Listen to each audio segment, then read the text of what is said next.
Meet the press లో BJP రాష్ట్ర అధ్యక్షుడు రామచంద్రరావు మాట్లాడుతున్నారు. లైవ్ లో చూద్దాం. ఎంతమంది ఆక్యుపై చేసినటువంటి ఎడ్యుకేషన్ ఇన్స్టిట్యూషన్ చూసారు మీరు? మీ దాని మీద ఎంత ఇవ్వండి, వైట్ పేపర్ ఇవ్వండి. I am asking Hydraa today to give white paper on all these demolitions. మీరు ఎన్ని ఇల్లు కూడా కొట్టారు, ఎవరి ఇల్లు కూడా కొట్టారు. కాబట్టి Hydraa was used for what purpose we don't no.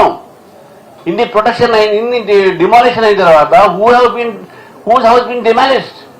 మీరు ఓల్డ్ సిటీలో ఉన్నాయి తలాక్ కట్ట దగ్గర, తలాక్ పేరే తలాక్ కట్ట, అన్ని ఎఫ్టీఎల్. మీరు పోయింది అక్కడ ఎప్పుడైనా సర్వే చేశారు? అక్కడ చేయలేదు. ఎక్కడ చేశారు మీరు? ఎక్కడెక్కడైతే న్యూ సెటిల్మెంట్స్ ఉన్నాయో మిడిల్ క్లాస్ ఫ్యామిలీస్ లోన్ తీసుకుని ఇచ్చిన పర్మిషన్ నువ్వే, లోన్ ఇప్పించింది నువ్వే, ఎలక్ట్రిసిటీ కనెక్షన్ ఇచ్చింది నువ్వే, రేషన్ కార్డు ఇచ్చింది నువ్వే, మరి నువ్వే వచ్చి కొనగొడతావు. కాబట్టి హైడ్రా విషయంలో definitely there has to be serious study. We want all the statistics from the Hydraa that what they have done so far and what they intend to do in future. Sir, పార్టీలో చేరికలకు సంబంధించి ఇతర పార్టీ నాయకులు పదే పదే touch లో ఉన్నారని చెప్తున్నారు. ముఖ్యంగా ఏ పార్టీకి సంబంధించిన వాళ్ళు ఉన్నారు? చేరికల పైన ఎట్లా ఉంది సార్ రాష్ట్ర బీజేపీ స్టాండ్? నేను చెప్తే వాళ్ళ పోయి కలుస్తారు. ఎందుకు చెప్పాలి ఇప్పుడు అవి? ఇప్పుడే నేను వస్తుంటే మన లోక్సభ వాళ్ళందరూ జాయిన్ అయ్యారు పార్టీ. మా పార్టీలో ఉన్న కొద్దిగా ఉంటే వచ్చాను. Different thing. చాలా మంది ఉన్నారు, మీరు చూస్తుండండి. నేను ఏమంటారు, సినిమా చూస్తుంటే సస్పెన్స్ ముందు చెప్తే సినిమా చూడలేము మనం. ఇక నాకు 3 ఏళ్ళు ఉంది సినిమా, 3 గంటల సినిమా. నాకు 3 సస్పెన్స్ రాజాకే చూడండి సార్. నేను తొందరగా పడకండి.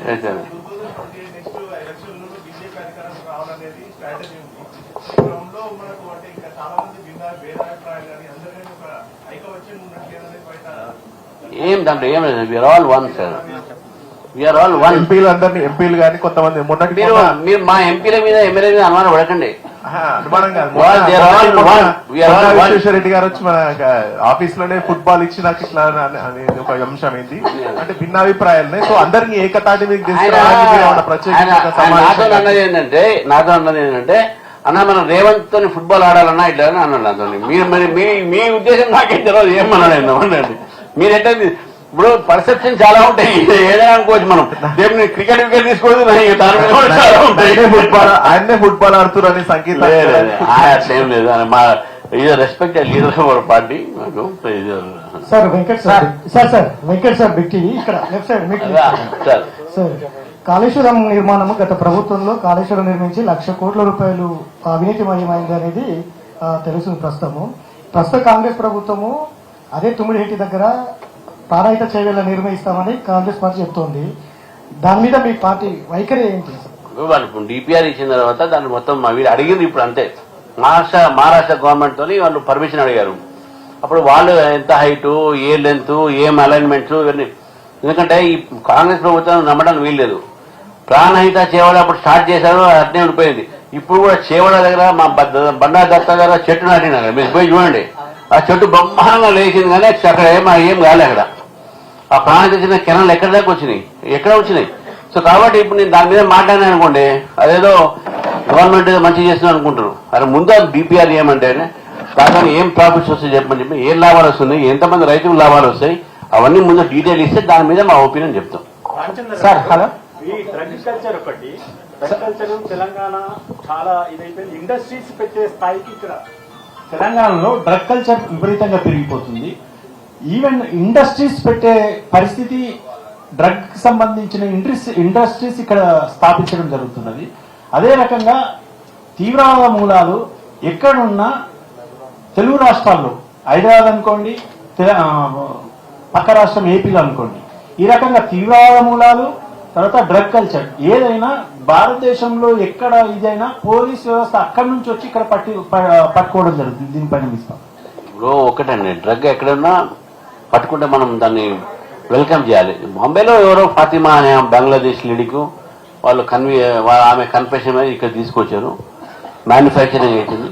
సరే, మ్యానుఫ్యాక్చరింగ్ ఏది విషయం కాదు, కానీ హైదరాబాద్ లో తెలంగాణలో ముఖ్యమంత్రి గారు, తెలంగాణ ఆ రోజు ముఖ్యమంత్రిగా అయిన తర్వాత వారు ఫస్ట్ మాట నాకు కూడా నచ్చింది, అందరికీ కూడా నచ్చింది, కానీ దాని మీద యాక్షన్ ఏముంది? నేను తెలంగాణలో డ్రగ్స్ ఉంది, నేను డ్రగ్స్ ఎప్పుడు కూడా అలో చేయని చెప్పాడు. కానీ ఇప్పుడు ఎంత కన్సంప్షన్ పెరుగుతుంది, ఎన్ని ఫ్యాక్టరీస్ బయట వస్తున్నాయి, ఎంతమంది పట్టుబడతా ఉన్నారు, ఒక్కసారి ఆలోచించండి మీరు. నేను అడ్వకేట్ చెప్తున్నాను, మాకు రోజుకు ఒకటో రెండో డ్రగ్స్ కేసెస్ ఉన్నాయి. బెయిల్ మా అబ్బాయి బెయిల్ చేసిన ఎన్డీపీఎస్ యాక్ట్ లో బెయిల్ వేస్తా ఉన్నాడు. దాని మీద ఎన్ని పెరుగుతా ఉన్నాయి. అది మనం అందుకే రేపు 21st నాడు నషాముక్త భారత్ అంటే యాంటీ డ్రగ్స్ డే కింద యువమోర్చా వాళ్ళు నెక్లెస్ రోడ్ మీద పెద్ద ర్యాలీ తీస్తున్నారు. Marathon run, not rally, it's run, marathon run. So drugs has to be control. అది అందరి బాధ్యత. That can't be politicise. మనం రిపోర్టర్స్, పొలిటీషియన్స్ అందరూ కూడా, సోషల్ రిఫార్మర్స్ అందరూ కూడా ఆ డ్రగ్ కల్చర్ ఎట్లా ఎండ్ చేయాలని ఆలోచించాలి. ఫ్యాక్టరీస్ అన్నప్పుడు కొన్ని ఫ్యాక్టరీస్ మూతపడితే దానికి లీజ్కి ఇస్తున్నారు కొంతమంది ఇటువంటి వాళ్ళకు. ఆ లీజ్ ఇచ్చేటప్పుడు జాగ్రత్త ఉంటాం. మొన్న పట్టుబడినంత కూడా ఒక లీజ్, అది it is leased factory by these drug manufacturers. So ఇది చాలా డేంజర్. మన ఒక తరాన్ని మనం కంప్లీట్ కోల్పోతాం ఈ అలవాటు వస్తే. కాబట్టి మనం అందరం కూడా జాగ్రత్త ఉండాలి. We have to support the law enforcing agencies in controlling the drug abuses. Sir 9 సంవత్సరాల పాటు జీఎస్టీ పేరుతో కేంద్ర ప్రభుత్వం దోచుకుంది.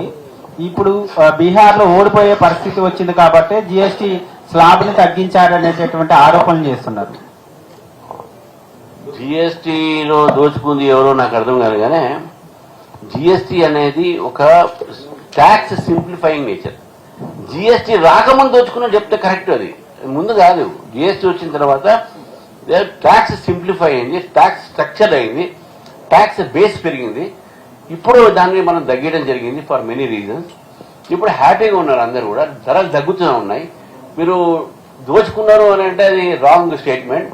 జీఎస్టీ తేవాలని చూసింది కాంగ్రెస్, తేలిపోయింది. బీజేపీ ప్రభుత్వం వచ్చి తీసుకొచ్చింది. మా ధైర్యం అది. ప్రపంచంలో ఎక్కడ కూడా జీఎస్టీ మన ఇంప్లిమెంట్ చేసిన తర్వాత నెక్స్ట్ టైం ఆ గవర్నమెంట్ రాలే, కానీ భారతీయ జనతా పార్టీ రెండోసారి ప్రభుత్వం వచ్చింది. కాబట్టి ట్యాక్స్ స్ట్రక్చర్ అనేది మీరు ఏ చార్టర్ అకౌంటెంట్ అడగండి, మీరు పోయి ఏ ఇన్కమ్ ట్యాక్స్ కన్సల్టెంట్ అడగండి పోయి, జీఎస్టీ వల్ల నష్టం వచ్చిందా లాభం వచ్చిందా. మీకు సింపుల్ గా నీ రెవెన్యూస్ కనబడుతున్నాయి. Revenues be directly shared between state and centre. So కాబట్టి స్టేట్ రెవెన్యూస్ పెరిగినాయి, సెంటర్ రెవెన్యూస్ పెరిగినాయి. మన ఇన్ఫ్రాస్ట్రక్చర్స్ వాటికి బాగా మనకు వస్తున్నాయి, రెవెన్యూస్ వస్తున్నాయి. కాబట్టి జీఎస్టీ వల్ల దోచుకున్నారు అనేది చాలా రాంగ్. ఎస్, జీఎస్టీ హై అయింది, కొన్ని ప్రోడక్ట్లు హై అయింది, కొన్ని వాటికి తగ్గినాయి. ఇప్పుడు అవన్నీ కూడా యూనిఫామ్ అయిపోయినాయి. 12 నుంచి 5 చేశారు, 5 నుంచి 0 చేశారు, 18 నుంచి 12 చేశారు. ఎంత కూడా స్ట్రక్చరైజ్ అయిపోయినాయి. You must welcome the GST reforms. GST taxes. Ramachandra Rao garu, స్థానిక సంస్థల ఎన్నికలు జరగబోతున్నాయి. అంటే యూత్ లో మోదీ ఫాలోయింగ్ ఉన్న నేపథ్యంలో మిగిలిన ఎలక్షన్స్ అన్ని అయిపోయాయి. కానీ ఇప్పుడు గ్రౌండ్ లెవెల్లో గ్రామాల్లో రైతులకు గానీ మిగిలిన వాళ్ళ విషయంలో గానీ రాష్ట్ర ప్రభుత్వాల వల్లే తప్ప కేంద్ర ప్రభుత్వం వల్ల లేదనో, లేకుంటే రేపు దాన్ని ఓటుగా మలుచుకోవడంలోనో ఎక్కడో తెలంగాణలో బీజేపీ ఇంకొంత సందిగ్ధంలో ఉంది, వెళ్ళట్లేదు అనేది ఒకటి వస్తోంది. ఏదైనా సిటీ యూత్ లోనే తప్ప గ్రామాల్లో లేదు అని అంటోంది. మరి దాని ప్రక్షాళనకు మీ నేతృత్వంలో ఎలా ముందుకెళ్ళబోతున్నారు? లేదమ్మా, మీరు సిటీ నుంచి మేము ఇప్పుడు రూరల్ సైడ్ పెరుగుతా ఉన్నాయి. అగ్రికల్చర్ దీంట్లో కేంద్ర ప్రభుత్వం మాత్రమే రైతుల గురించి ఆలోచిస్తుందమ్మా. కిసాన్ ఫసల్ బీమా యోజన కేంద్ర ప్రభుత్వం పథకం, కానీ రాష్ట్ర ప్రభుత్వం ఇంప్లిమెంట్ చేయట్లేదు. గత ప్రభుత్వం ఏమైంది, మాకు విలేజ్ యాజ్ యూనిట్ కాదు, మాకు ఫార్మర్ యాజ్ యూనిట్ కావాలన్నారు. దాని పేరు మీద ఆపుకున్నారు. కిసాన్ క్రెడిట్ కార్డ్ ఈరోజు బీజేపీ ప్రభుత్వం తీసుకొచ్చింది.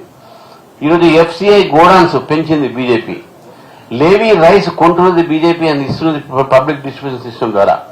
ఎంఎస్పీ ఎన్నిసార్లు పెంచింది, ఎన్ని ధాన్యాల మీద పెంచింది ఒకసారి మరి ఆలోచించండి. ఈరోజు రైతులకు మేము ఇస్తున్నట్టు ఇన్సెంటివ్స్, సబ్సిడీస్, మనం కేవలం పోయాను ఫ్లారికల్చర్కు 90% సబ్సిడీ నాబార్డ్ నుంచి మీకు అనేకమైన ఒక వర్క్ ఒక అగ్రికల్చర్లో మీకు ఇస్తున్నాం.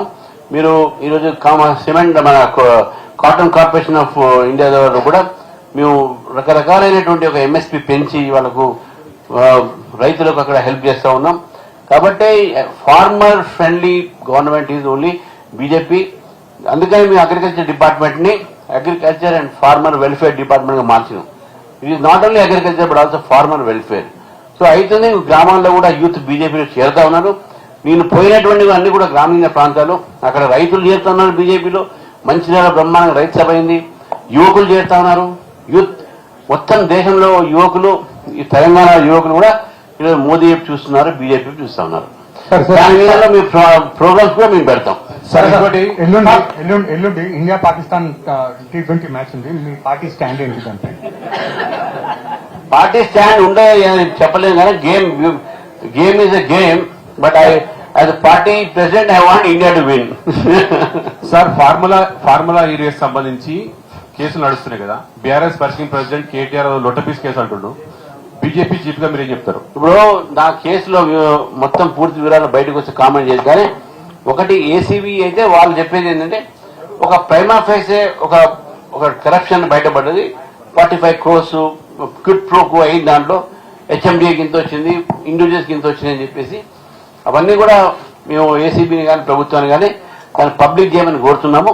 Corruption by any one by any party is a corruption sir is a corruption. కాబట్టి కరప్షన్ కేసెస్ లో తీవ్రమైనటువంటి ఒక శిక్ష పడాలి, దోషులను శిక్షించాలి. Because public money. సో ఎవరికి కూడా పబ్లిక్ మనీ దోషుకునే